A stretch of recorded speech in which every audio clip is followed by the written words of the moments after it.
We have seen the revocation of our federal recognition across all law. We have seen discrimination protections dismantled in more than half of U.S. states. We have seen trans people and trans children targeted, lied about, scapegoated, and more. This is happening for a very specific purpose. This administration wants trans people gone.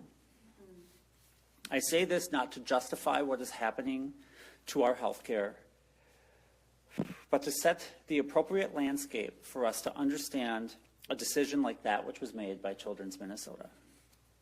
Children's has been put in an impossible situation by a ruthless administration that is trying to destroy their entire hospital practice. We have seen similar decisions by children's hospitals around the country because hospitals, providers, medical groups, insurance companies, and every other lever of the medical establishment is being pressured to stop providing gender-affirming medical health care to trans kids. This has been a long time coming in Minnesota. In 2023, in order to protect transgender children and adults and their access to gender-affirming care, the Minnesota Queer Caucus, along with our DFL colleagues, support from Governor Walz and Lieutenant Governor Peggy Flanagan, built the strongest trans refuge state in America. We did this because gender-affirming care is medically necessary, life-saving health care. We did this because in Minnesota, we protect our most vulnerable communities. Hi guys, welcome back to the channel. So we have a Minnesota House representative who was given the title of Woman of the Year, partly for making Minnesota a refuge for trans people. Lee Finke, a male, was given the award for being the first trans legislator in Minnesota's House of Representatives and, quote, fighting to build a better future for trans youth.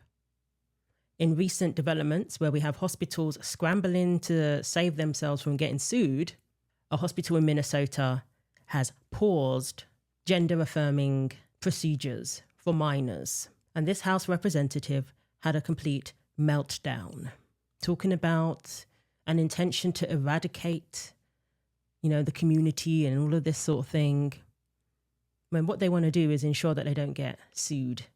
And we know that the Trump administration has banned these procedures under the age of 19.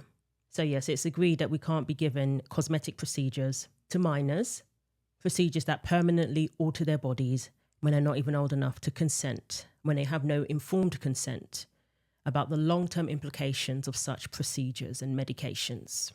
So in a state where fraud is rampant, we have another fraud, a male who was masquerading as a woman and receiving awards that are set aside for women.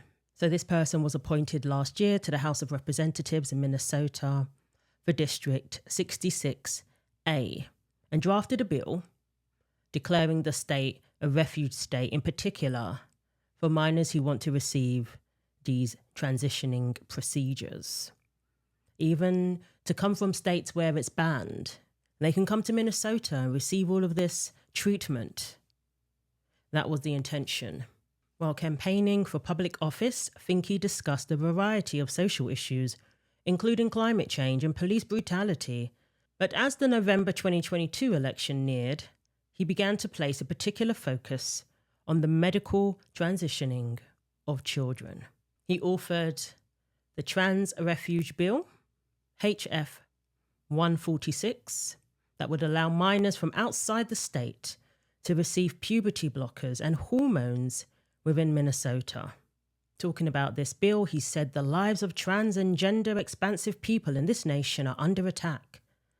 There is a full-scale movement in this nation against trans, non-binary, two-spirit, and gender expansive adults and children that seeks to make our community disappear.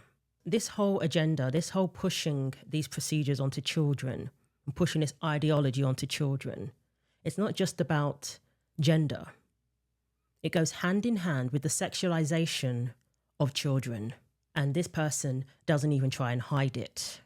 So Lee Finke recently opposed a proposed age verification law for explicit websites, stating that it is crucial for quote-unquote queer children to have access to this explicit material for, quote, educational purposes.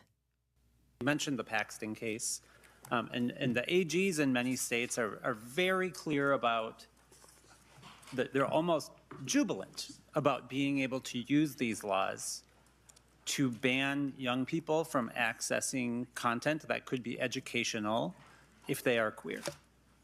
And you're a principal, you have LGBT students in your school, and we also know that they're not receiving sex education for queer kids.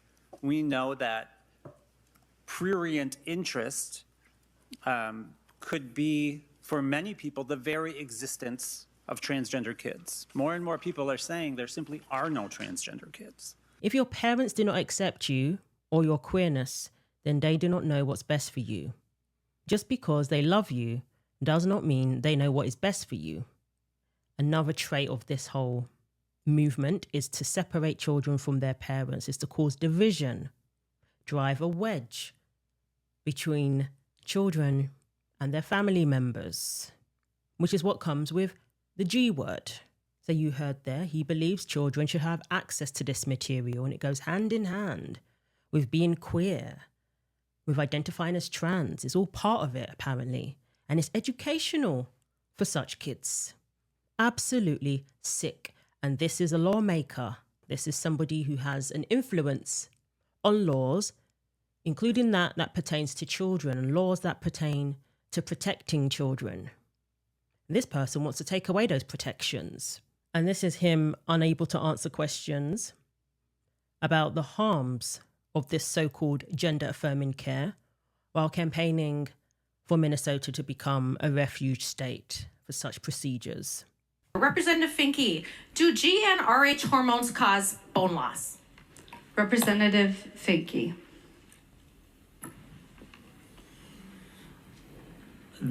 Thank you, Madam Speaker.